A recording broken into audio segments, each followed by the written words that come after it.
Bismillahirrahmanirrahim. السلام علیکم ورحمۃ اللہ. آج ہم لے کر آئے ہیں آپ کے سامنے مفتی سلمان اظہری صاحب کی نفس کے تعلق سے ایک نیو کلپ. لوگ یہ کہتے ہیں کہ ہم کو شیطان نے بہکا دیا، لیکن کیا ہمیں معلوم ہے کہ سب سے زیادہ خطرناک ہمارے لیے ہمارا نفس ہے، جس کو نفس امارہ کہتے ہیں. آئیے سنتے ہیں مفتی سلمان اظہری کی زبانی.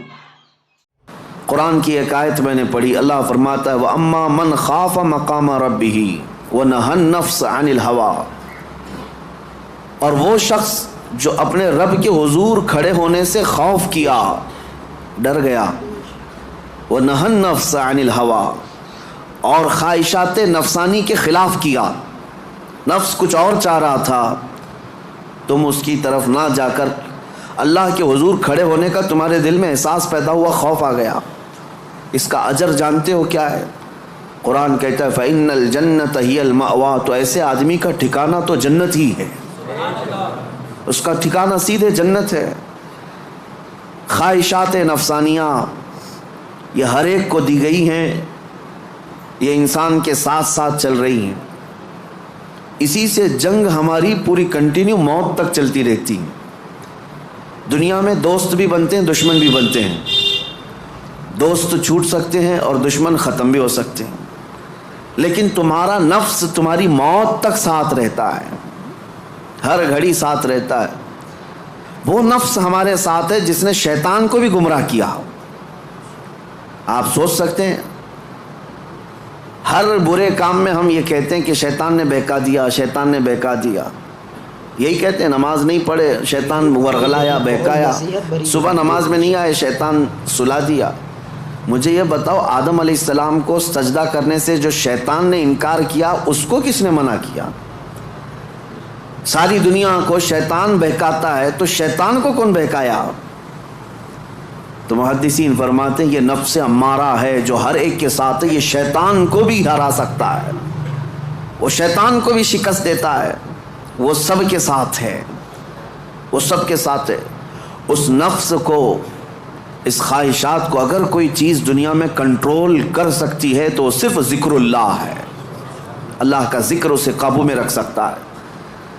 باقی اس قدر خطرناک ہے خواہشات نفسانیہ کہ بعض لوگ یہ سمجھتے ہیں کہ جوانی ختم ہونے کے بعد بڑھاپے میں کوئی خواہش نہیں ہوتی، بلکہ بہت سارے بوڑھوں کو زنا کرتے ہوئے دیکھا گیا.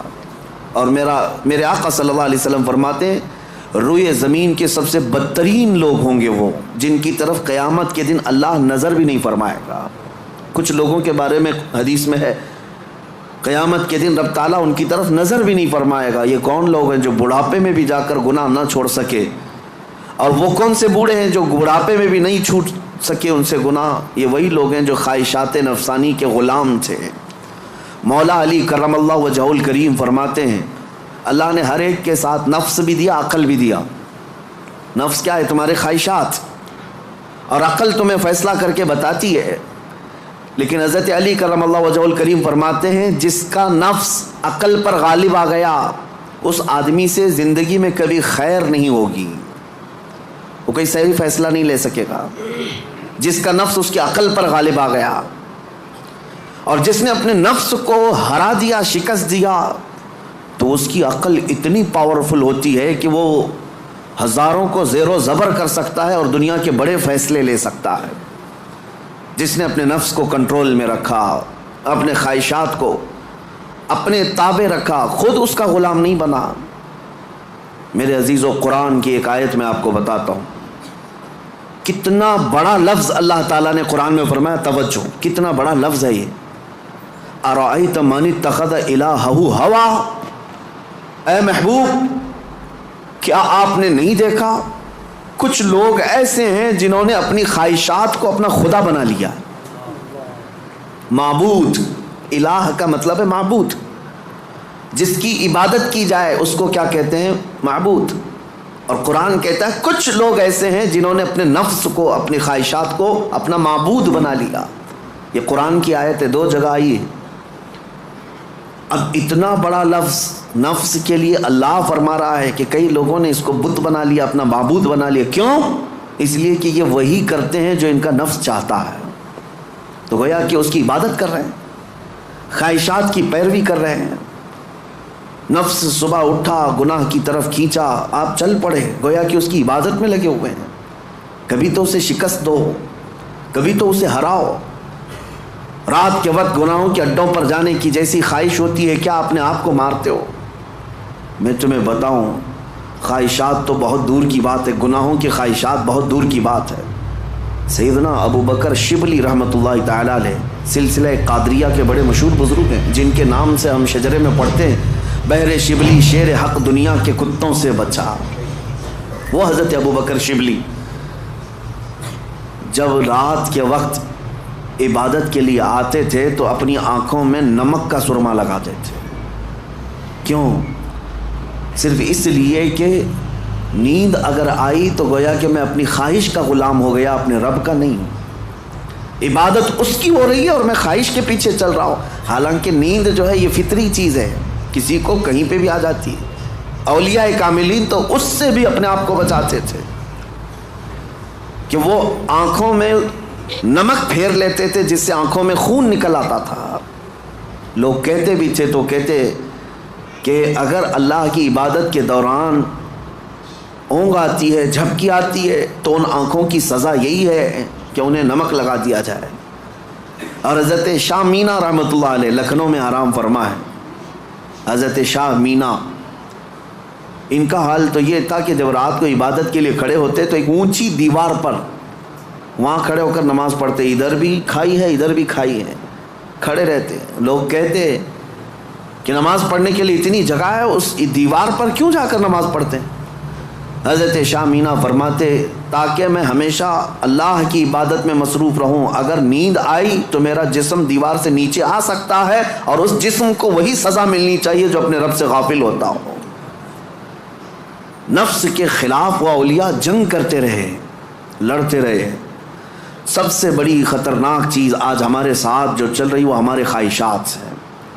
اور میرے آقا صلی اللہ علیہ وسلم ارشاد فرماتے ہیں لا یؤمن احدکم حتی یکون ہواہ تبعا لما جئت بہ. تم میں سے اس وقت تک کوئی مومن نہیں ہو سکتا جب تک اپنی خواہشات کو میری مرضی کے حوالے نہیں کرے گا. تم ویسا جب تک نہیں کرو گے جیسا رسول اللہ چاہیں تب تک تم مومن نہیں ہو. تم وہ کرتے ہو جیسا تم چاہتے ہو, تمہاری مرضی, تمہاری خوشی, تمہیں جو اچھا لگا وہ کرنے لگے. یہ مومن کامل کی علامت نہیں. مومن کامل وہ ہے جو اپنی زندگی میں وہ کرے جو رسول پسند کرے, ان کی مرضی کے مطابق. میرے عزیزو, خواہشات یہ لامتناہی سلسلہ ہے, نہ ختم ہونے والا سلسلہ ہے. کسی بھی خواہش کا کوئی اینڈ نہیں ہے. کر کے دیکھ لو, تمہیں اگر دولت کی خواہش پریشان کرتی ہے تو کماؤ کماؤ کماؤ, کہاں تک جاؤ گے؟ کبھی بھی پیٹ نہیں بھر سکتا. نبی پاک صلی اللہ علیہ وسلم ارشاد فرماتے ہیں قبر کی مٹی ہی اس کا پیٹ بھر سکتی ہے. کسی بھی خواہش کا اینڈ نہیں ہے دنیا میں. جو خواہشات ہیں, مال کی خواہش, میں یہ نہیں کہہ رہا کہ کسی کو مال کمانا ہی نہیں چاہیے. ارے میاں, زندگی گزارنے کے لیے ہر ایک کو کمانا ہے, ہر ایک کو کمانا ہے. لیکن میں جس چیز کی مذمت کر رہا ہوں, غلام بن کر کے پیچھے بھاگنا. جیسے فارسی میں کہا گیا ہے خوردن برائے زندگی اس نہ کہ زندگی برائے خوردن. کھانا جو ہے تمہاری زندگی کے لیے ہے, پوری زندگی کھانے کے لیے نہیں ہے. فرق دونوں میں سمجھ رہے آپ؟ مال تمہاری زندگی گزارنے کے لیے ضروری ہے لیکن پوری زندگی مال کے لیے نہیں ہے. لیکن خواہشات کبھی ختم نہیں ہوتی. شہوت کی خواہشات, نفس جیسے جنسی عمل کے ذریعے سے اپنے جسم کو سکون پہنچانے کی کوشش کرتا ہے, وہ خواہشات بھی کبھی ختم نہیں ہوتی, کبھی ختم نہیں ہوتی. اگر اس نے اپنے اس گھوڑے کو, نفس کے گھوڑے کو آزاد چھوڑ دیا تو وہ کہیں پر بھی اس کی خواہشات جا کر رکتی نہیں. نہ وہ ایک عورت پر صبر کر سکتا ہے, نہ 10 عورتوں پر, نہ 100 عورتوں پر. اگر اس نے اپنے خواہشات کے اس گھوڑے کی لگام نہیں پکڑی تو کہیں اینڈ نہیں ہے اس کا, کہیں اینڈ نہیں ہے. مرنے کے وقت بھی یہ خواہشات اسے گناہ کی طرف لے جا سکتی ہیں. یہ شرمگاہ کی خواہشات اور زبان کی جو خواہشات ہیں, چٹکارا جس کو کہتے ہیں, لذت, اس کا بھی کوئی اینڈ نہیں۔ میں نے ایک ایسے صاحب کو بھی دیکھا، ان کے بیٹے میرے ساتھی تھے، وہ تو مذاق میں کہتے تھے کہ ان کے باپ آئی سی یو میں تھے، جس دن ان کا انتقال ہونا تھا اس دن بھی وہ بریانی منگوا رہے تھے آئی سی یو میں۔ تو یہ تو ایک نارمل سی بات تھی، ہنس کر کے وہ کہہ رہے تھے، لیکن وجہ یہ تھی کہ وہ ایڈکٹ تھے بریانی کے، کھانے کے، گوشت کے۔ تو ایک لمٹ ہوتی ہے کسی آدمی کی، لیکن اگر اس نے خواہشات کو آزاد چھوڑا تو وہ کہیں پر بھی جا کر نہیں رک سکتا، نہ آئی سی یو، نہ آپریشن، نہ کوئی چیز، اسے کوئی چیز نہیں روک سکتی سوائے موت کے۔ موت آنے تک وہ اپنی خواہشات میں ڈوبا رہے گا، ڈوبا رہے گا۔ خواہشات ایک سمندر ہے، وہ ختم نہیں ہوتا کبھی۔ اسی لیے میرے عزیزوں، جتنا کم ہو سکے سمیٹ لو اپنے آپ کو۔ دنیا تمہیں ہاتھ پاؤں مارنے سے کتنی مل سکتی ہے، کتنی مل سکتی ہے مجھے بتاؤ۔ تم زیادہ سے زیادہ کس قدر اپنے آپ کو دنیا میں خوش رکھ سکتے ہو ان خواہشات کو پورا کر کے؟ کبھی نہیں۔ گناہوں میں یہ تمہیں ایسا برباد کر کے رکھیں گے خواہشات کہ تمہارے جسم مفلوج ہو جائیں گے، ایک دن موت کا وقت آئے گا، سارے درد تمہارے نکل رہے ہوں گے، دنیا سے جا رہے ہوں گے لیکن ہزاروں داغ چھوڑ کر جا رہے ہوں گے زمین پر، اور اسی زمین میں دفن ہونا ہے۔ اس لیے اللہ نے قرآن میں فرمایا اپنے رسول سے، اے محبوب کیا آپ نے نہیں دیکھا کچھ لوگ وہ ہیں جو اپنے خواہشات کو اپنا معبود بنا لیا ہے، اپنا خدا بنا لیا ہے، اس کی پیروی کرتے ہیں۔ اب کرنا کیا چاہیے؟ ان خواہشات کا قتل، جتنا ہو سکے اس کے خلاف جانا ہوگا۔ ظاہر سی بات ہے یہ رات کے وقت ذکر کی طبیعت کس کی چاہتی ہے؟ وہ لوگ جن پر اللہ فضل فرمائے، ورنہ اکثر کا جسم آرام چاہتا ہے، دنیا کی طرف جسم کھینچتا ہے، لیکن تم نے اس کو ٹھکرایا اور اللہ کے ذکر کو اپنایا، یہ آپ نے اپنے خواہشات کے خلاف کیا ہے۔ اس کے اجر میں کیا ہے؟ سیدھے قرآن کہتا ہے جنت اس کا ٹھکانہ ہے، جنت اس کا ٹھکانہ ہے۔ حضور پاک صلی اللہ تعالیٰ علیہ وسلم فرماتے ہیں، جانتے ہو اپنے صحابہ سے اللہ کو سب سے زیادہ پسندیدہ چیزیں کیا ہیں؟ اللہ سب سے زیادہ کیا چیز پسند کرتا ہے بندوں میں؟ اس میں حدیث پاک میں ہے ننگوں کو کپڑا پہنانا، بھوکوں کو کھانا کھلانا، یہ اللہ کو بہت پسند ہے۔ لیکن ایک اور چیز ہے، رب تعالیٰ فرماتا ہے جب دنیا سو رہی ہو اور تم کھڑے ہو جاؤ اللہ کی بارگاہ میں، یہ اس کو اتنا پسند ہے رب تبارک و تعالیٰ کو، سارے عمل میں، ساری اداؤں میں اسے پسند ہے۔ کیوں؟ خالص بندہ رب کے لیے کھڑا ہوا ہے، ساری خواہشات کو چھوڑ کر کے، خواہشات کو چھوڑ کر۔ اب آؤ، جن لوگوں نے خواہشات کی پیروی کی ان کی ایک چھوٹی چند مثالیں میں آپ کے سامنے رکھتا ہوں۔ ایسی ہلاکت کہ سب کچھ ختم ہو جاتا ہے۔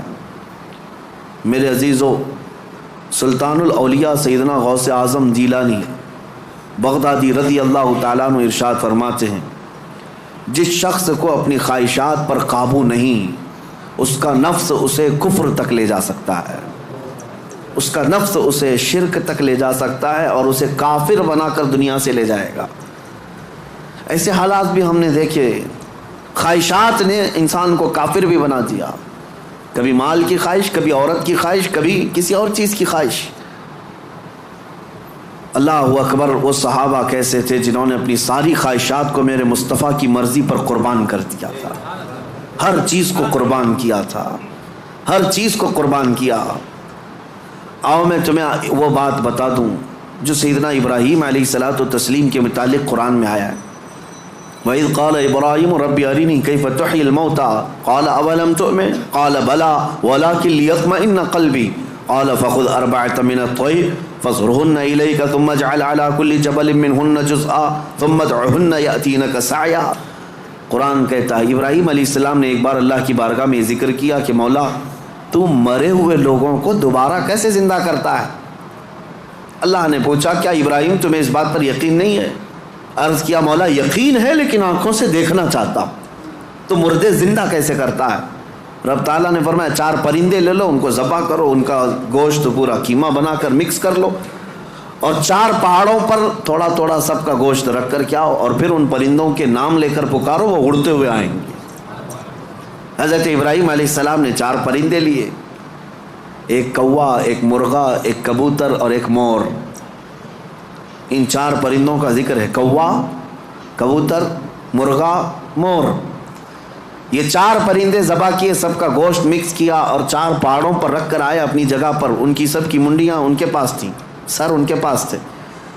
پکارا انہوں پرندوں کا نام لے کر. ہوا میں وہ کیما اڑتا گیا، اپنے اپنے جسم سے ملتا گیا اور آ کر اپنے اپنے سر سے جڑ کر پورا پرندہ بنا. قرآن پاک میں یہ ہے واقعہ. سبع سنابل شریف میں میر عبد الواحد بلگرامی رحمۃ اللہ علیہ اس واقعے کو لکھ کر کے اب ارشاد فرماتے ہیں، کیا کبھی تم نے یہ سوچا کہ ابراہیم علیہ السلام نے وہ 4 پرندے کیوں لیے؟ کون سے؟ کوا، کبوتر، مرغا، مور. یہی 4 پرندے کیوں لیے؟ انہی کو ذبح کیوں کیا؟ اور رب تعالیٰ کی قدرت کا مشاہدہ کرنا تھا. مری ہوئی چیز کو زندہ دیکھنا، آنکھوں سے مشاہدہ کرنا، یہ معمولی چیز تو نہیں ہے. اللہ کی قدرت کو دیکھنا ہے اپنی آنکھوں سے. یہ دیکھنے کے لیے کیا کیا ابراہیم علیہ السلام نے؟ 4 چیزوں کو ذبح کیا، اور وہ 4 خاص پرندے ہیں. تو حضرت عبد الواحد بلگرامی فرماتے ہیں 4 پرندوں کی 4 خصوصیت ہے. 4 پرندوں کی 4 خصوصیت. کوا، اس کی خصوصیت لالچ ہے. کوا لالچی بہت ہے، اس کا پیٹ کبھی بھرتا نہیں، کبھی پیٹ نہیں بھرتا، اس کے اندر لالچ زیادہ ہے. اور مرغا، مرغے کے اندر شہوت زیادہ ہے، مادہ کے لیے، اپنی عورتوں کے لیے شہوت بہت زیادہ ہے مرغے کے اندر. اور تیسرا کبوتر، کبوتر کے اندر دوستی کرنے کی عادت بہت ہے. سارے پرندوں میں جلدی دوستی یہی کرتا ہے، جلدی مانوس ہوتا ہے، فرینڈ بنانا یہ کبوتر کی عادت ہے.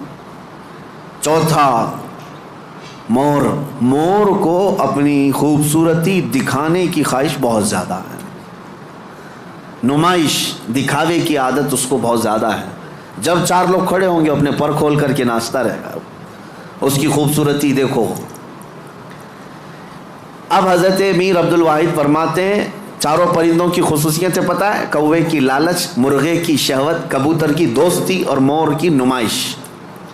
فرماتے ہیں حقیقت میں ابراہیم علیہ السلام نے جانوروں کو ذبح نہیں کیا، ان کے اندر موجود بری عادتوں کو ذبح کیا. ابراہیم علیہ السلام نے کوے کو نہیں لالچ کو ذبح کیا، مرغے کو نہیں شہوت کو ذبح کیا، کبوتر کو نہیں بلکہ ارے غیرے کی دوستی کو ذبح کیا، مور کو نہیں دکھاوے کو ذبح کیا. اور جب بندہ یہ 4 بری عادتوں کو ذبح کرتا ہے، مولا اس کو اپنی قدرت کے مشاہدے کراتا ہے.